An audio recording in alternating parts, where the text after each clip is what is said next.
Hi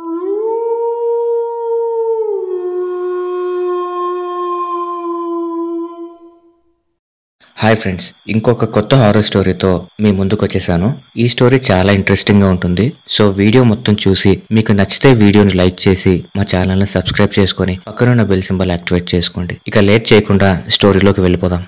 జిన్ Islamic mythology ప్రకారంగా ఇవి ఒక సూపర్ న్యాచురల్ క్రియేచర్స్. ఇవి మంచివి అని చెప్పలేం, అలానే చెడ్డవి అని కూడా చెప్పలేం. ఒక్కొక్కసారి ఇవి మనుషులకు సహాయం కూడా చేస్తూ ఉంటాయి. రహీం చదువు కోసం వేరే సిటీలో తన ఫ్రెండ్ వినయ్తో కలిసి ఒక రూమ్లో ఉండేవారు. కొన్ని అనివార్య కారణాల వల్ల 1 సంవత్సరం డీటైన్ అయ్యి మళ్ళీ సేమ్ ఇయర్లో జాయిన్ అయ్యాడు. ఒకరోజు రహీంకి వాళ్ళకి దగ్గరలో ఉన్న ఒక టూరిస్ట్ స్పాట్కి వెళ్ళాలనిపించింది. రే వినయ్, రేపు ఎలాగో సండే కదా, అలా అక్కడికి వెళ్ళి వచ్చేద్దాం, ఏమంటావు అని రహీం అడిగాడు. అందుకు వినయ్, ఎందుకురా, హాలిడే కదా, రెస్ట్ తీసుకుని చదువుకుందాం అని వినయ్ అనగా, సర్లే నువ్వేదో పెద్ద చదువు బిడ్డలా మాట్లాడుతున్నావు అని రహీం చిరాగ్గా అన్నాడు. అందుకు వినయ్, అది కాదురా రహీం అని ఏదో చెప్పబోతూ ఉండగా, ఒక్కరోజుకి ఏమీ అయిపోదులే కానీ వెళ్ళి ఈవినింగ్ కల్లా వచ్చేద్దాం అని రహీం అన్నాడు. అందుకు వినయ్ కూడా సరే అని ఒప్పుకున్నాడు. మరుసటి రోజు రహీం వినయ్ బైక్ మీద వాళ్ళు వెళ్ళాలి అనుకున్న ప్లేస్కి వెళ్ళి అక్కడంతా బాగా ఎంజాయ్ చేసి ఫొటోస్ కూడా తీసుకొని 3 గంటలు ఆ సమయానికి వాళ్ళ గదికి రిటర్న్ అయ్యారు. ఆ ప్లేస్ నుంచి వాళ్ళ రూమ్కి 1.5 గంట జర్నీ. అలా వస్తూ ఒక దాబా దగ్గర బండి ఆపారు. ఎందుకురా ఆపావు అని రహీం అడగ్గా, అందుకు వినయ్, ఇప్పటికే అలిసిపోయామావా, మళ్ళీ రూమ్కి వెళ్ళి వంట చేసుకుని తినటం అమ్మో నా వల్ల కాదు, అందుకే ఇక్కడ తినేసి ఇంటికి వెళ్ళిపోదాం అని వినయ్ అన్నాడు. అలా అనగానే రహీం కూడా సరే అని ఇద్దరూ లోపలికి వెళ్ళారు. ఫుల్గా తినేసి బయటికి వచ్చేసరికి కొంచెం కొంచెంగా చీకటి పడుతోంది. ఇక వాళ్ళిద్దరూ బైక్ మీద వెళ్తూ ఉండగా సడన్గా రే బండి ఆపు అని రహీం అన్నాడు. ఎందుకురా అని వినయ్ అడగ్గా, అందుకు రహీం, ఏమీ లేదు, ఇందాక ఎక్కువగా డ్రింక్స్ తాగినట్టున్నాను, ట్యాంకు ఫుల్ అయింది అని బైక్ దిగి రోడ్డు పక్కగా వెళ్ళి పని కానిస్తున్నాడు. అప్పటికే చీకటి పడడంతో ఎదురుగా కొన్ని చెట్లు తప్ప ఇంకా ఏమీ కనపడట్లేదు. ఇంతలో ఒక కారు వస్తూ హెడ్లైట్ కాస్త రహీం ఉన్న వైపు పడింది. ఆ హెడ్లైట్ వెలుగులో ఆ ఏరియా అంతా క్లియర్గా కనిపించింది. అది ఒక శ్మశానం. వాళ్ళ రిలీజియన్లో బాగా నమ్మేది శ్మశానం దరిదాపుల్లో మూత్ర విసర్జన చేయకూడదు అని. రహీం వెంటనే బైక్ ఎక్కి కంగారుగా, వినయ్ పద వెళ్ళిపోదాం, త్వరగా పోనీ అని అన్నాడు. అందుకు వినయ్ సరే సరే అని అంటూ బైక్ స్టార్ట్ చేసి ఇద్దరూ వాళ్ళ రూమ్కి వెళ్ళిపోయారు. ఇక రాత్రి అయింది. వాళ్ళ బెడ్స్ సర్దుకొని ఇద్దరూ పడుకున్నారు. వినయ్ గాఢ నిద్రలో ఉన్నాడు. ఇంతలో ఎవరో గొనుగుతున్నట్టు శబ్దం వినిపిస్తోంది. అటువైపు తిరిగి చూస్తే రహీం గోడవైపు తిరిగి పడుకున్నాడు. ఏదో నేనే ఊహించుకున్నట్టున్నానేమో అని అనుకుని మళ్ళీ పడుకున్నాడు వినయ్. మళ్ళీ ఎవరో ఏదో మాట్లాడుతున్నట్టు శబ్దాలు వినిపిస్తున్నాయి. వినయ్ నెమ్మదిగా రహీం బెడ్ వైపు చూశాడు. కానీ అక్కడ రహీం కనిపించట్లేదు. కానీ మాటలు మాత్రం వినపడుతూ ఉన్నాయి.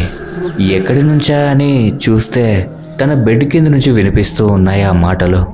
బెడ్ పై నుంచి వంగి మెల్లిగా కిందికి చూస్తే రహీం పడుకొని ఏదో మాట్లాడుతూ కనిపించాడు.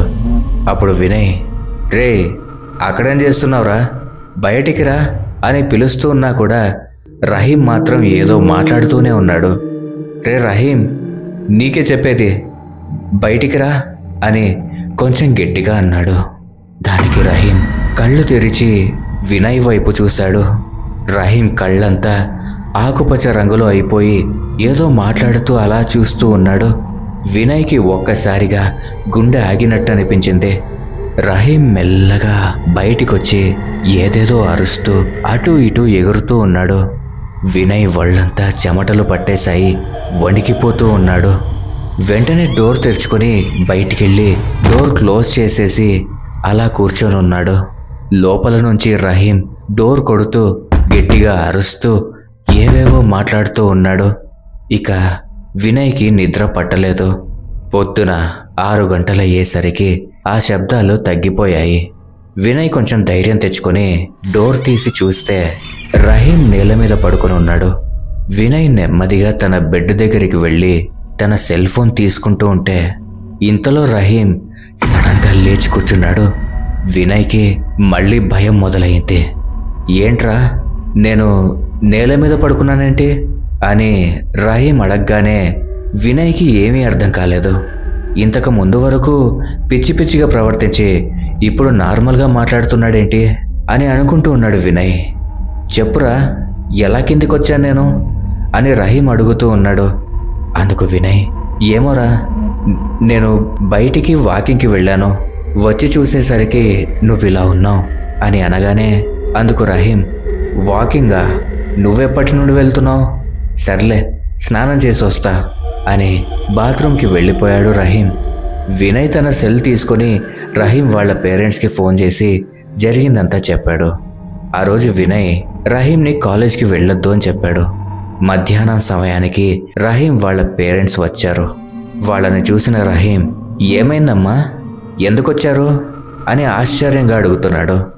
అందుకు వినయ్ రహీంతో, రే, నిన్న రాత్రి నువ్వు అబ్నార్మల్గా బిహేవ్ చేశావు, అందుకే మీ పేరెంట్స్ని రమ్మన్నాను అని వినయ్ అనగా, మరి నాకెందుకు చెప్పలేదు అని రహీం అడిగాడు. అందుకు వినయ్, నీకు జరిగింది గుర్తులేదుగా, అందుకే చెప్పలేదు అని వినయ్ చెప్పగానే రహీంని వాళ్ళ పేరెంట్స్ వాళ్ళతో పాటు వాళ్ళ ఇంటికి తీసుకెళ్లారు. అక్కడి నుండి ఒక ఫకీర్ దగ్గరికి తీసుకెళ్లారు. రహీం వాళ్ళ అమ్మ ఇలా చెప్తోంది, బాబా, మా అబ్బాయి నిన్న రాత్రి తన రూమ్లో దెయ్యం పట్టినట్టు బిహేవ్ చేశాడట, తన ఫ్రెండ్ చెప్పాడు అని అనగానే ఆ ఫకీర్ తన జాదుతో రహీం మీద దులిపి కళ్ళు మూసుకున్నాడు.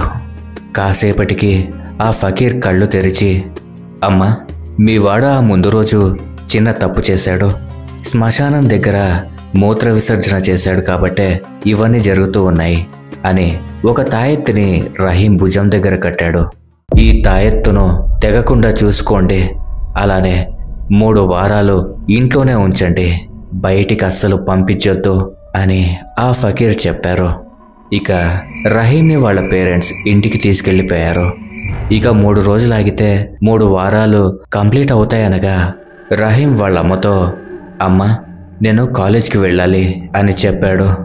అందుకు ఆవిడ, రే, ఇంకో 3 రోజులుండి వెళ్ళు అని చెప్తూ ఉండగా, లేదమ్మా, ఎగ్జామ్స్ దగ్గర పడ్డాయి, అవి ఫెయిల్ అయితే మళ్ళీ ఇంకో ఇయర్ వేస్ట్, నేను మళ్ళీ ఇంటికే వస్తాగా, అప్ అండ్ డౌన్ చేస్తాను అని రహీం వాళ్ళ అమ్మ ఎంత చెప్తున్నా వినకుండా కాలేజ్కి వెళ్ళిపోయాడు.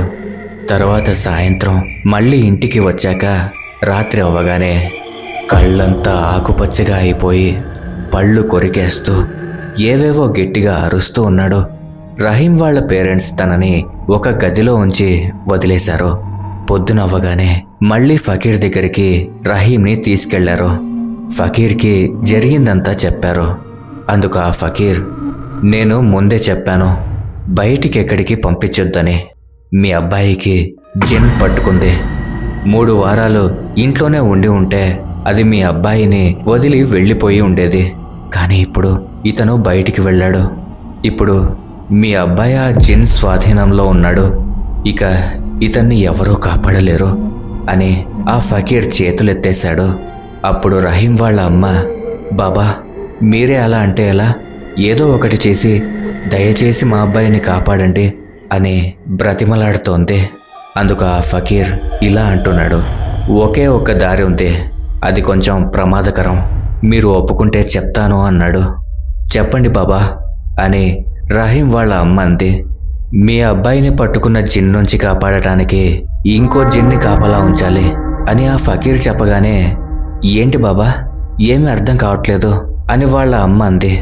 అందుకు ఆ ఫకీర్, అవును, ఒక జిన్ నుంచి కాపాడటానికి ఇంకో జిన్ని నేను కాపలా ఉంచుతాను, మీ అబ్బాయి సపరేట్గా పడుకోవాలి, ఎవరితోనూ కలిసి పడుకోకూడదు, సాయంత్రం ప్రార్థన సమయంలోపు మీ అబ్బాయి ఇంట్లో ఉండాలి, మీ అబ్బాయి నేల మీదే పడుకోవాలి, అలాగే మీ ఇంటిని రోజు శుభ్రపరుస్తూ చిన్న చోటు కూడా వదలకుండా పరిశుభ్రంగా ఉంచాలి అని కొన్ని కండిషన్స్ పెట్టి ఆ ఫకీర్ వాళ్ళని ఇంటికి పంపించేశారు.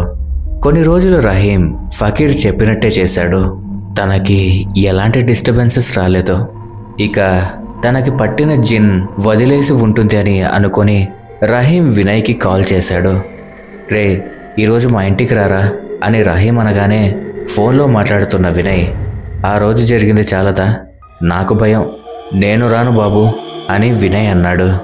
అందుకు రహీం, అలా ఏం జరగదులేరా, నువ్వురా, ఏం కాదులే అని అనగానే వినయ్ సరే అని ఒప్పుకొని ఆ రాత్రి పడుకోవడానికి రహీం వాళ్ళ ఇంటికొచ్చాడు. రాత్రి అవ్వగానే ఇద్దరూ నిద్రపోయారు. మళ్ళీ మధ్యరాత్రిలో మళ్ళీ వినయ్కి ఎవరో మాట్లాడుతున్నట్టు వినిపిస్తూ ఉంది. నెమ్మదిగా అలా రహీం వైపు చూస్తే విచిత్రంగా తన వైపే చూస్తూ కనిపించాడు రహీం. రహీం కళ్ళు మళ్ళీ ఆకుపచ్చ రంగులో మారిపోయాయి. గట్టిగా అరుస్తూ పళ్ళు కొరుకుతూ అటూ ఇటూ ఎగురుతూ ఉన్నాడు. వినయ్ వెంటనే ఆ రూమ్ నుంచి పరిగెత్తుకుంటూ బయటికొచ్చి డోర్ క్లోజ్ చేసేశాడు. ఇంతలో రహీం వాళ్ళ అమ్మా నాన్నలు వినయ్ని చూశారు.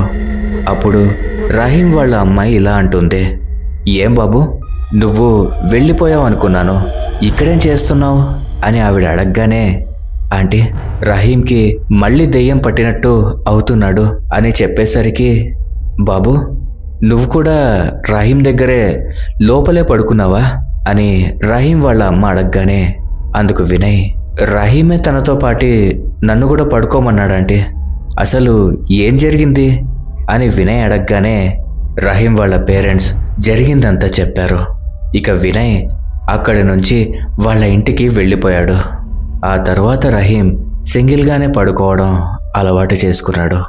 ఇక ఫైనల్గా ఈ కథ అంతా చెప్పిన తర్వాత నాకు పర్సనల్గా వచ్చిన డౌట్ ఏంటంటే, ఒకవేళ రహీం గాడికి పెళ్ళైతే వాడి భార్య పరిస్థితి ఏంటి? మీరే కామెంట్స్లో చెప్పండి. ఓకే ఫ్రెండ్స్, ఈ స్టోరీ కనుక మీకు నచ్చినట్లయితే ఖచ్చితంగా ఈ వీడియోని ఒక లైక్ చేసి మీ అభిప్రాయాలను కామెంట్ చేసి మీ స్నేహితులు మరియు బంధువులతో షేర్ చేసుకోండి. అలాగే మా ఛానల్ని సబ్స్క్రైబ్ చేసుకొని పక్కనున్న బెల్ సింబల్ని యాక్టివేట్ చేసుకోండి. Thanks for watching.